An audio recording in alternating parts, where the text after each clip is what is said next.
Hi, I'm Bill O'Reilly. Thanks for watching us tonight. Are religious Americans in danger? That is the subject of this evening's Talking Points memo. It is a fact of American life that the far left despises organized religion, generally speaking. They see churches, synagogues, mosques as oppressive, standing in the way of things like abortion and a libertine lifestyle. After the Supreme Court legalized gay marriage last week, the far left was delirious with joy, but not so much because homosexuals can now tie the knot, but because the decision has anti-church ramifications. Obviously, a church, a synagogue, they don't have to marry same-sex couples if they don't want to, and no one is saying that they can. But you say Catholic Charities, if you want to adopt babies and be part of that process, you have to be equal to all. That's equal protection. And if you don't do that and you don't respect the supreme law of the land, then you are the one discriminating. Mr. Cuomo is partially correct. The Supreme Court, as comprised now, would not order clerics to marry gays. It'd probably be 5-4. The 4 liberal justices might very well go for that. If Hillary Clinton's elected president, there may be a 5th uber-liberal judge appointed, but the adoption issue is certainly going to change no matter what happens.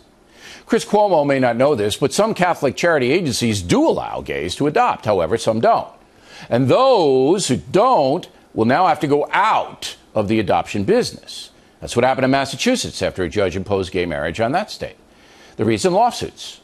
For example, the ACLU now suing the state of Louisiana because Governor Bobby Jindal signed an executive order protecting people of faith from being forced to participate in any way in gay weddings. We'll talk with the governor shortly. It's just a matter of time before lawsuits are filed against churches and religious organizations trying to strip them of their tax-exempt status if they don't toe the line on gay marriage and other progressive causes. The churches really can't afford those lawsuits and certainly can't afford to lose their tax-exempt status. So you will see more and more religious concerns back down.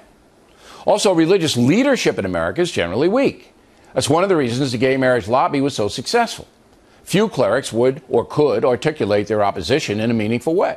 Of course, there are exceptions, but the Catholic Church would provide no national cardinal, archbishop, or bishop to speak to the gay marriage matter. Believe me, we tried to balance the reporting. We wanted to hear from them.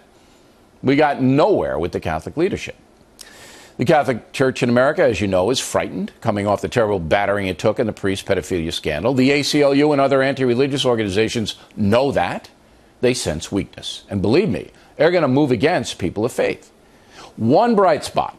In approving gay marriage, Justice Anthony Kennedy wrote the majority opinion, quote, "Finally, it must be emphasized that religions and those who adhere to religious doctrines may continue to advocate with utmost sincere conviction that, by divine precepts, same-sex marriage should not be condoned.